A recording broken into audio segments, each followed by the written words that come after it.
Estudando o Livro dos Espíritos com Allan Kardec.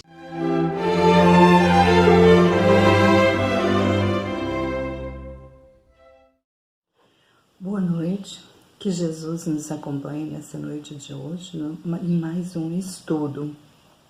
Hoje, a questão 38 do Livro dos Espíritos, primeira parte do capítulo 3 sobre criação.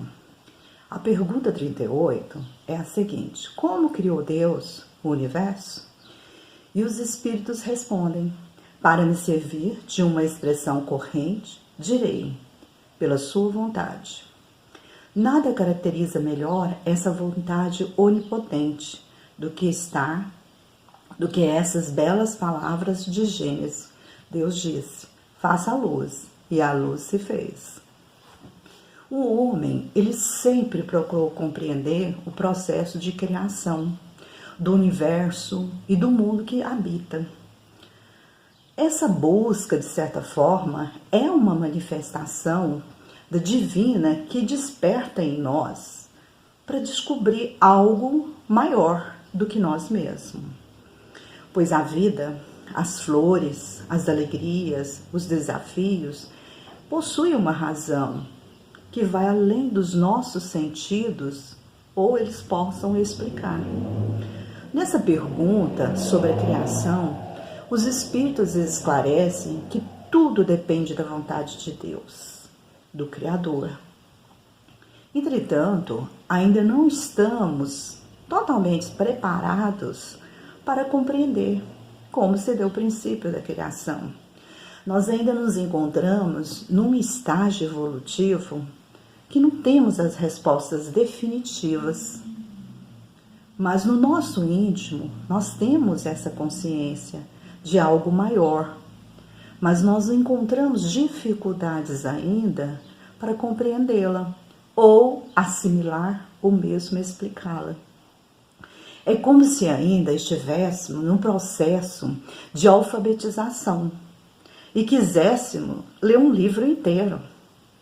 Então nós não estamos amadurecidos necessariamente espiritualmente para que possamos entender esse processo da criação.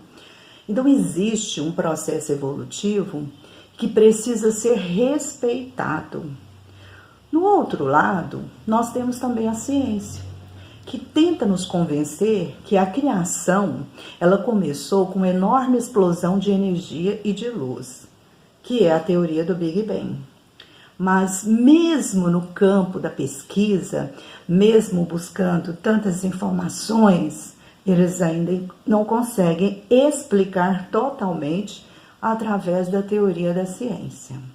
Mas continua o mistério, continua o estudo, continuam as indagações. A codificação, ela trouxe informações valiosas e que nos conduz à reflexão e que cada vez mais nos instiga a buscar outros conhecimentos que são necessários ou que são primeiros, que nós devemos adquirir primeiros para depois buscar essas outras informações. E apesar das nossas limitações cognitivas, para compreender essa complexidade da questão, continuamos indagando, buscando, procurando, porque é isso que nos move.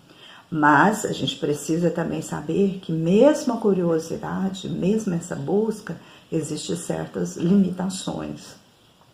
Mas já compreendemos que o universo, ele abrange a infinidade dos mundos, os que vemos e aqueles que ainda não temos condições de percebê-los.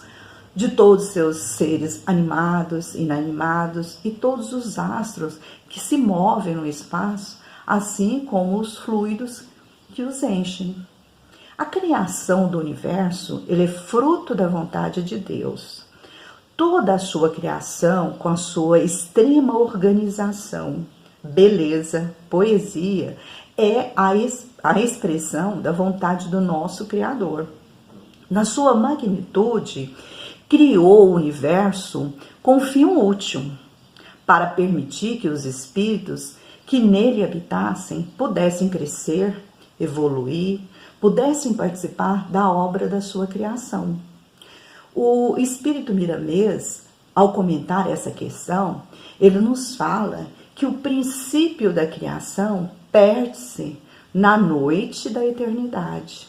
Os sentidos humanos, senão os espirituais, não alcançam as respostas que as coisas podem dar pelo estudo da desintegração, por lhes faltarem as qualidades no registro mais profundo da essência mais sutil, que tudo gravou desde o amanhecer da vida.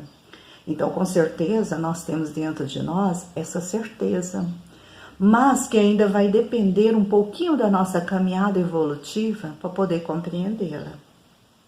Então, ao usar a expressão faça luz, obviamente, tudo isso foi realizado ao longo de um processo natural, porque Deus expressou na sua natureza a sua vontade, a sua inteligência, a sua extrema organização. E é bom ressaltar que Deus, ele não cessou a sua criação, ele continua trabalhando, ele continua criando. Então, aos poucos, né, com o esforço da nossa curiosidade humana, foi criada a ciência.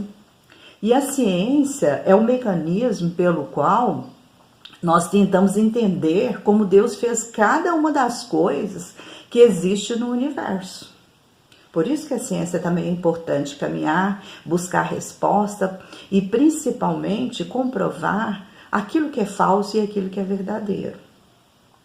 Uma vez foi perguntado a Albert Einstein se ele estava caminhando em um jardim e uma de suas alunas fez a seguinte pergunta: por que ele estudava tanto? Por que razão ele gostava de gastar parte do seu tempo para estudar o universo e as suas leis? E ele, na sua simplicidade e na sua forma clara de responder, disse a ela: me move uma mística necessidade de entender a mente de Deus.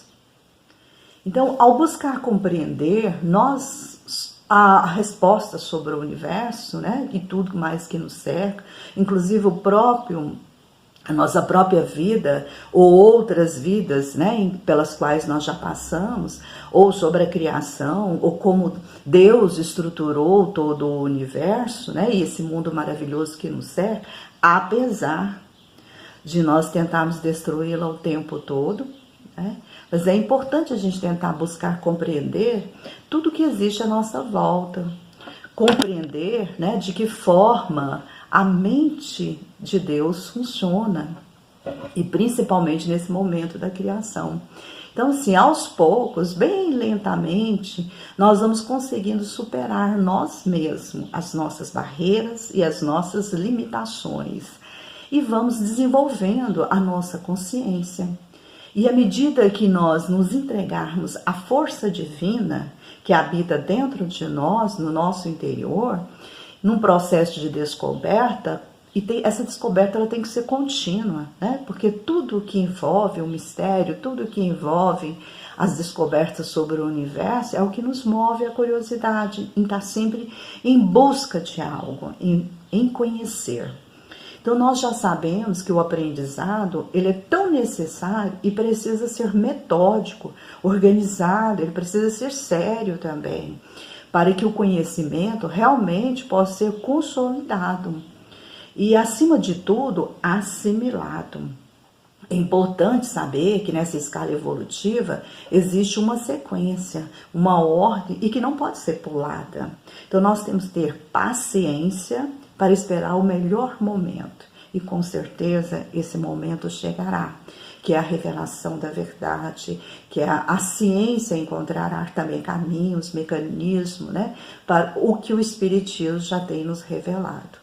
Então, para encerrar, eu queria deixar aqui uma mensagem de um sábio que ele disse: assuntos difíceis treinam a mente, exercícios difíceis treinam o corpo, pessoas difíceis treinam o coração e tempos difíceis o espírito. Então, que nós possamos fazer o treinamento certo a cada dia. Obrigado pela sua paciência em me ouvir.